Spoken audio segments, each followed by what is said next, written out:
아멘. 귀한 찬양 감사합니다. 언제나 우리의 인생이 주님만 바라보고 주님만 의지하는 귀하고 복된 삶들이 되었으면 좋겠습니다. 오늘 너희 안에 이 마음을 품으라라는 제목으로 하나님의 말씀 전할 때 하나님의 은혜가 함께 하시길 바랍니다.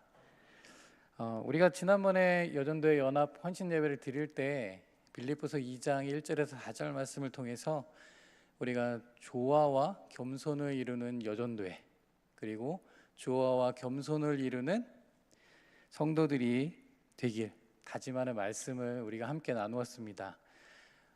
다들 그렇게 살고 계시죠? 목소리가 너무 작은 것 같은데요. 다들 조화와 겸손을 이루는 삶을 살고 계십니까?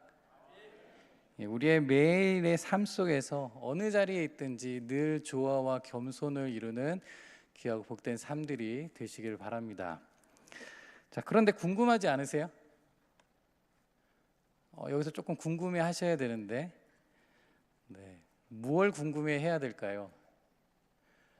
바울이 지금 빌립보 교우들에게 조화와 겸손에 대해서 너무나도 확신 있게 이야기를 하고 있습니다.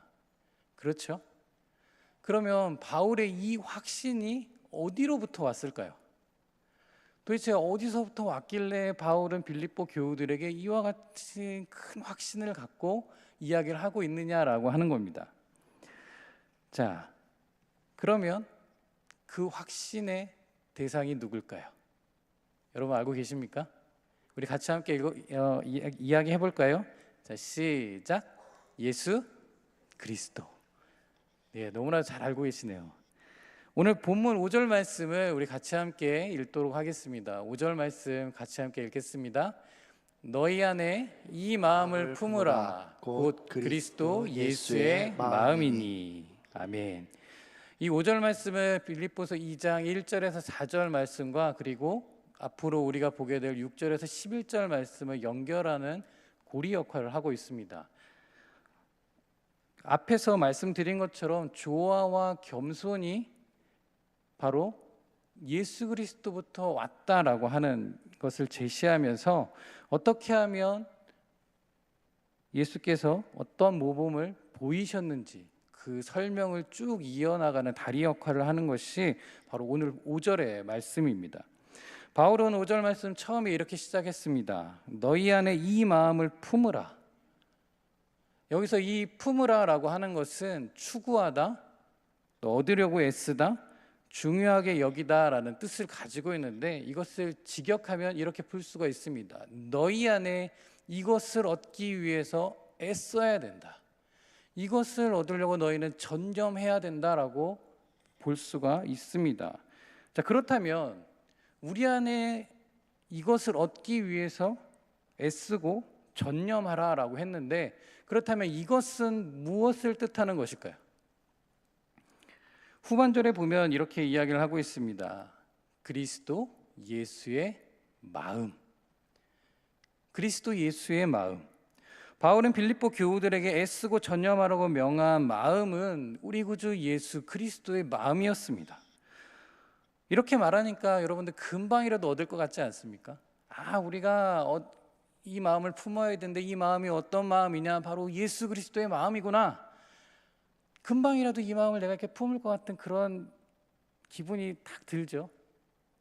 그런데 여러분 이 마음을 품는 것이 쉬울까요? 어려울까요? 잘 알고 계시네요. 방금 말씀해 주신 것처럼 너무나도 어렵습니다. 그냥 조금 어려운 게 아니라 너무 어렵다라고 하는 것이죠. 왜 그런가 하면 그리스도 예수의 마음은 예수님이 이 땅 가운데 내려오시기 전에 예수님 안에 내재되어 있던 마음이기 때문입니다. 이걸 역으로 생각하면 이 마음은 무엇이냐? 바로 예수 그리스도를 제외하곤 세상 사람들 모두가 이 마음을 가진 사람이 아예 없음을 이야기하는 것이기 때문입니다. 그러니 이 마음을 갖는 것은 굉장히 어려운 일이죠. 우리 역시 구원을 받았다고는 하지만 우리 안에 있는 죄된 속성은 여전히 남아있기 때문에 우리가 이것을 받기가 굉장히 어렵습니다. 하지만 그럼에도 바울은 오늘 뭐라고 이야기하고 있습니까? 너희 안에 이 마음을 품으라라고 심혈을 기울여서 우리에게 이야기를 하고 있습니다. 너희가 품어야 될 마음은 그리스도 예수의 마음이다라는 겁니다.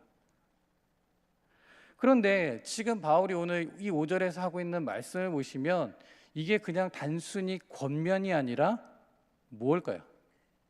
명령입니다. 너희는 반드시 그렇게 해야 한다라는 명령입니다. 우리 다시 한번 5절 말씀을 읽어볼까요? 너희 안에 이 마음을 품으라 곧 그리스도 예수의 마음이니. 사랑하는 성관 가족 여러분, 우리가 조화와 겸손을 이루기 위해선 반드시 그리스도 예수의 마음을, 예수님이 가지고 계셨던 이 마음을 우리 안에도 내재하고 있어야 됩니다. 그러하기에 우리가 이 마음을 얻기 위해서, 이 마음을 갖기 위해서 어떻게 해야 될까요? 사력을 다하셔야 됩니다. 노력을 다하셔야 됩니다. 우리의 고백이 이와 같은 고백이 되기를 원합니다. 날마다 성령님 내 안에 임재하여 주옵소서. 그래서 내가 가지고 있던 세상적인 마음을 버리고 예수님의 마음을 닮아 하나님만 사랑하게 하시고 서로 사랑하게 하시고 온전히 섬기게 하시고 남을 나보다 낫게 여기는 조화와 겸손을 나타내는 삶이 되게 하여 주옵소서. 이 기도의 고백이 우리의 매일매일 이루어지는 고백이 되기를 원합니다. 우리의 매일매일의 삶 속에서 믿음의 행동이 이와 같이 되기를 원합니다. 그래서 늘 이 고백이 우리 안에 있어야 합니다. 그래서 이렇게 한번 따라해 보시면 좋을 것 같습니다. 저를 좀 따라해 주시면 감사하겠습니다. 자, 오른손을 이렇게 드시고요. 자, 이 오른손을 어디에 갖다 놓느냐? 지금 다 자켓을 입고 계시니까 이 자켓 안으로 쏙 집어넣겠습니다. 자, 쏙 집어넣고 옆에 있는 분을 보시면서, 저를 보지 마시고요. 한 번은 보셔야겠죠. 네, 어떻게 하는지 봐야 되니까. 자, 쏙 보시면서 옆에 있는 분을 보시면서 이 손을 쫙 꺼내면서 하트로 변경을 시키고, 그러면서 이렇게 이야기하는 겁니다. 내 안에 예수님 있다? 이렇게. 자, 우리 한 번 더 해볼까요? 자, 한 번 더 집어넣으시고 해보도록 하겠습니다. 시작. 내 안에 예수님 있다? 예. 이 고백이 저와 여러분들의 고백이 되어야 됩니다. 이 고백이 우리의 매일매일 삶 속에서 나타나는 고백이 되어야 됩니다. 지금 다 웃고 계시지만요, 이 고백은 정말 놀라운 고백입니다. 그렇기 때문에 늘 이렇게 고백하시길 바랍니다. 우리 한 번 더 해볼까요? 자, 시작. 내 안에 예수님이 있다? 예. 이와 같은 삶이 되시길 주님의 이름으로 축복합니다. 자, 그러면 이제 예수께서 어떤 모범을 보이셨는가라는 겁니다. 예수님께서 도대체 어떤 모범을 보이셨는가? 먼저 6절에서 11절 말씀을 보기 전에 잠깐 6절에서 11절 말씀을 설명하도록 하겠습니다. 이 6절에서 11절까지의 말씀은 하나의 찬송시입니다. 그런데 굉장히 유명한 찬송시인데요, 바로 예수님에 대한 초대교회에서 불리웠던 찬송시입니다. 그래서 이 찬송시를 뭐라고 부르느냐? 그리스도 찬가라고 부릅니다. 혹시 성경책을 갖고 계시면 거기다 6절에서 11절 이렇게 딱 표시를 하시고요, 거기다 쓰십시오. 그리스도 찬가. 예. 그러면서 다른 분들에게 이렇게 이야기해 주시는 겁니다. 이 본문이 나왔을 때 자네 아는가? 이 본문을 뭐라고 부르는지 그리스도 찬가라고 하네. 이렇게 이야기를 해주시면 됩니다. 이 찬송가 안에는요, 모든 것이 다 담겨져 있습니다. 예수님에 대해서, 예수께서 태초부터 계신 분이었고 또 하나님과 동일 본체이셨지만 자기를 비하하셔서 인간이 되셨고 십자가의 순환으로 구원 사역을 이루셨으며 부활 승천하셔서 영광 중에 다스리시고 계신다는 모든 부분의 진술이 이 6절에서 11절에 다 담겨 있다라는 겁니다. 바울은 이 찬송가를 통해서 그리스도에 대한 자신의 신앙 고백을 하고 있습니다. 이 바울의 신앙 고백이 오늘 우리의 고백이 되기를 원합니다. 그래서 우리 6절 말씀을 우리 같이 함께 읽도록 하겠습니다. 6절 말씀 같이 읽겠습니다. 그는 근본 하나님의 본체시나 하나님과 동등됨을 취할 것으로 여기지 아니하시고. 아멘. 바울은 먼저 예수님이 하나님이심을 고백하고 있습니다. 그는 근본 하나님의 본체시나, 여기서 말하는 이 근본이라고 하는 단어는 헬라어 휘파르콘이라고 하는데 존재하다, 뭐뭐 안에 있다라는 의미로 그는 하나님의 본체 안에서 존재하시는데 지금까지 존재하셨고 또 지금도 존재하시고 앞으로도 영원토록 존재하실 시간을 초월하신 분이라고 말하고 있습니다. 그래서 요한복음 1장 1절 말씀에 보면 이렇게 이야기를 하고 있죠. 태초에 말씀이 계시니라. 아멘. 이렇게 고백했듯이 예수 그리스도는 태초부터 계셨을 뿐만 아니라 성육신하여서 지상에 계실 때에도 하나님의 본체 안에 하나님과 동일한 신성을 지니고 계셨음을 의미하고 있습니다. 그래서 바울은 이 본체라고 하는 단어를 헬라어 모르페라고 써놨는데요. 자, 거기 본체에 또 동그라미를 하시고 거기 옆에 모르페라고 쓰시길 바랍니다. 자, 여기서 말하는 이 모르페라고 하는 단어는 나중에 뒤에서 볼 모양과 전혀 다른 하나님의 본질적인 속성을 나타내는 단어입니다. 본질적이다라는 그 단어라는 것이죠.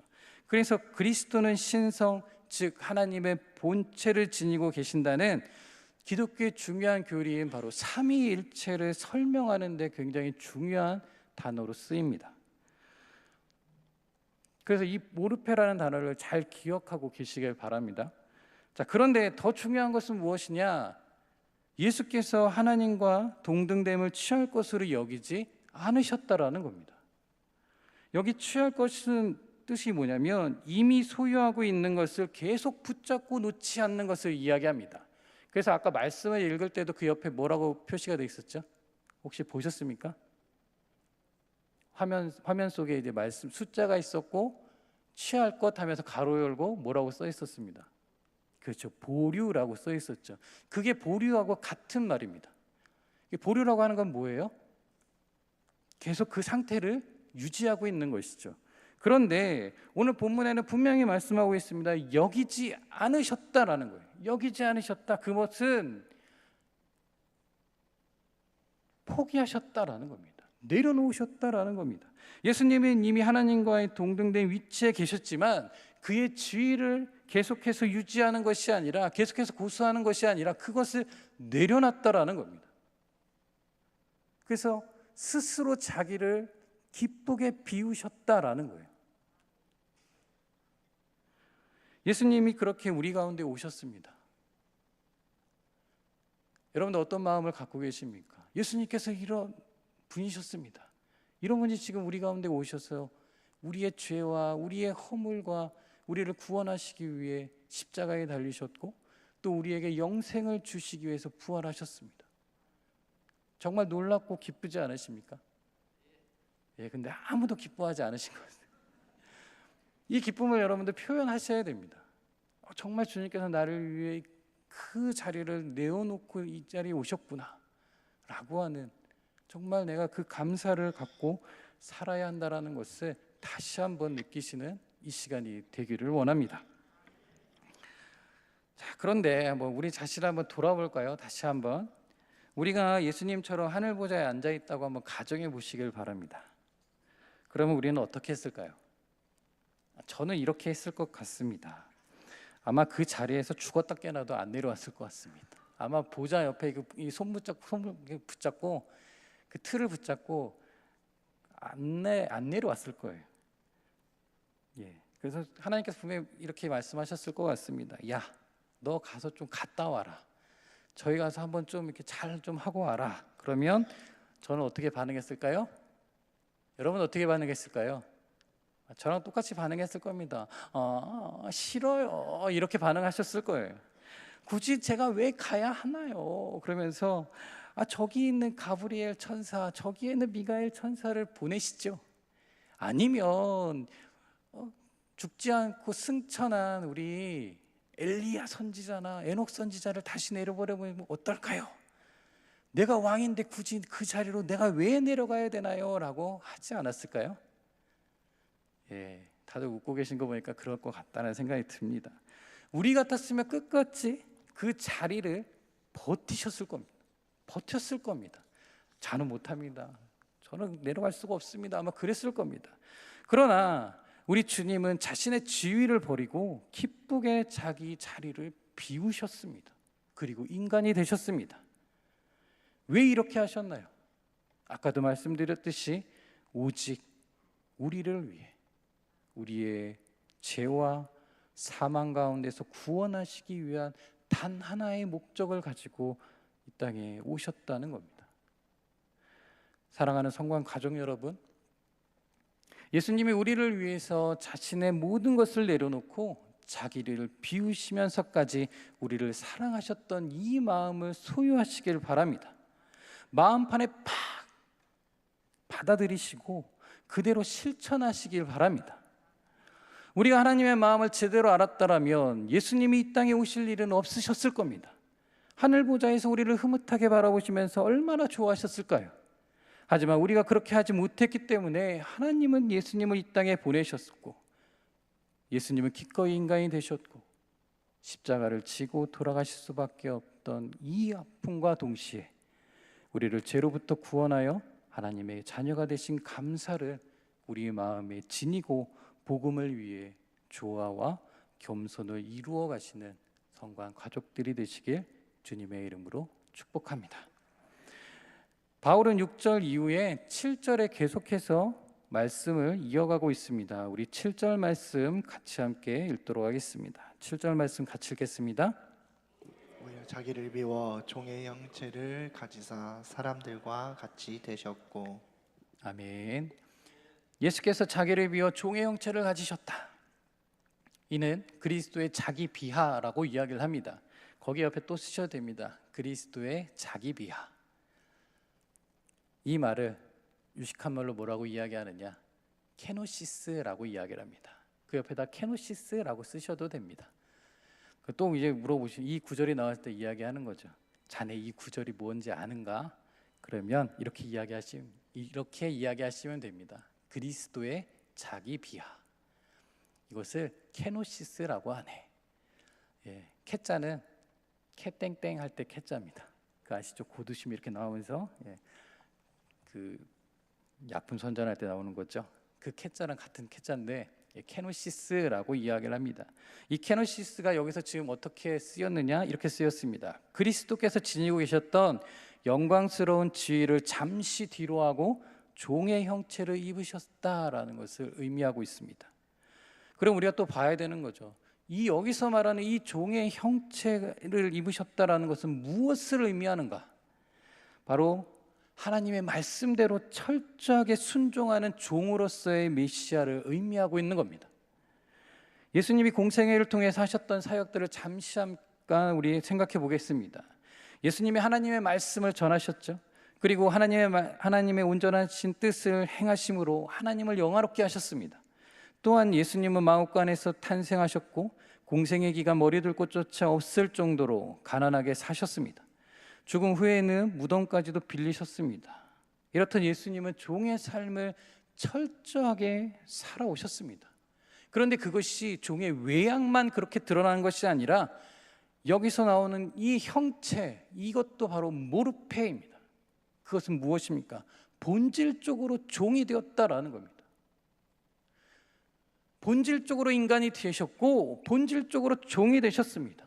하나님의 종, 하나님께서 하시고자 했던 모든 것을 이루었던 종. 그러면서 바울은 8절 마지막 부분에 이렇게 이야기를 하고 있습니다. 우리 같이 함께 8절 읽도록 하겠습니다. 같이 읽겠습니다. 사람의 모양으로 나타나사 자기를 낮추시고 죽기까지 복종하셨으니 곧 십자가에 죽으심이라. 아멘. 바울은 분명하게 이야기하고 있습니다. 하나님 사람들과 같이 되었고 사람의 모양으로 나타나셨다. 이 말은 무엇입니까? 예수님이 사람으로 오셨다는 것을 확정하고 있는 겁니다. 예수님은 살과 피, 희노애락 모든 감정을 갖고 계셨고 오감을 다 느끼셨던 완전한 인간이셨습니다. 울기도 하시고 때론 피곤해서 지쳐서 파도가 치는 그 바다에서도 주무셨고 힘들어서 털썩 주저앉기도 하셨고 인간의 모든 것들을 행하셨던 분이 바로 예수님이셨습니다. 그러나 그분은 죄가 없으신 분이셨습니다. 이런 예수님이 자기를 낮추시고 죽기까지 복종하셨고 그 십자가의 죽으심으로 완벽한 하나님의 뜻을 이루셨다는 거예요. 여러분, 십자가형은 본래 페르시아에서 넘어온 겁니다. 페르시아에서 로마로 와서 로마에서 널리 시행되었는데 당시에 가장 잔인하고 모욕적인 사용 방법이었고, 유다 사회에서는 이처럼 나무에 달려 죽은 사람은 하나님의 저주를 받은 것으로 여겼습니다. 이처럼 그리스도께서 하나님께 버림받아 죽기까지 낮추신 것은 인류를 위한 대속의 죽음이었고, 또 버려질 수밖에 없던 우리들을 하나님의 자녀로 입양시키기 위함이었고, 또 멸망당할 수밖에 없던 죄인들을 구원하기 위함이었습니다. 이것이 바로 그리스도의 겸손의 극치를 나타내신 것이요, 하나님께 대한 완전한 순종을 보여주셨습니다. 그래서 이것이 어떻게 나타났습니까?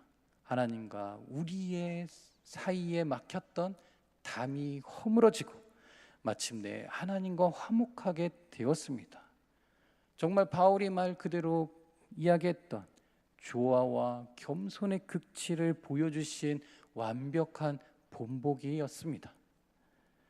사랑하는 성관 가족 여러분, 오늘 바울은 우리에게 이렇게 명령합니다. 너희 안에 이 마음을 품으라. 곧 그리스도 예수의 마음이니. 우리 다 같이 한 번 더 해볼까요? 같이 읽어볼까요? 자, 시작. 너희 안에 이 마음을 품으라. 곧 그리스도 예수의 마음이니. 아멘. 이 마음은 결코 가벼운 마음이 아닙니다. 그냥 소유하고 싶다고 해서 소유할 수 있는 마음이 아닙니다. 그리스도 안에 있는 그 마음을 끄집어내어서 내 마음판에 가져와야 하는 마음이요, 이 마음을 소유하기 위해 매 순간 끊임없이 겸손하게 우리의 무릎을 예수의 발 앞에 꿇어야 하고 날마다 구해야 하는 마음이 그리스도 예수의 마음입니다. 그러하기에 이렇게 기도하시길 바랍니다. 성령이여, 내 안에 예수님의 마음으로 가득 차게 하소서. 그리하여 내가 밟는 모든 땅에서 그리스도의 향기가 가득 채워져 행복한 지경이 될 수 있도록 나를 인도하여 주소서. 그렇게 구하며 살아가게 될 때 하나님께서 이 모든 역사를 우리 안에 이루어 가실 겁니다. 이와 같은 은혜를 경험하시는, 그리하여서 하나님께 온전히 영광을 돌리며 살아가시는, 감사하며 살아가시는 저와 여러분들이 되시길 주님의 이름으로 축복합니다. 우리 같이 함께 기도하겠습니다. 사랑과 은혜가 충만하신 아버지 하나님, 우리에게 조화와 겸손의 극치를 보여주신 예수 그리스도, 그분만을 따르며 살아가는 우리가 될 수 있도록 인도하여 주옵소서. 그리스도 예수의 마음을 우리 마음판에 받게 하여 주옵소서. 성령이 우리를 붙드시고 우리 가운데 함께하여 주셔서 그 마음으로 우리가 이 세상에서의 삶, 또 우리의 신앙의 삶, 이 모든 것을 이루어 갈 수 있도록 우리를 붙들어 주시고 우리와 함께하여 주옵소서. 그리하여서 온전히 복음으로 사는, 더 나아가 그리스도의 향기를 온 세상에 퍼뜨리는 온전한 그리스도인의 삶을 살아내는 우리 모든 성관 가족들이 되게 하여 주옵소서.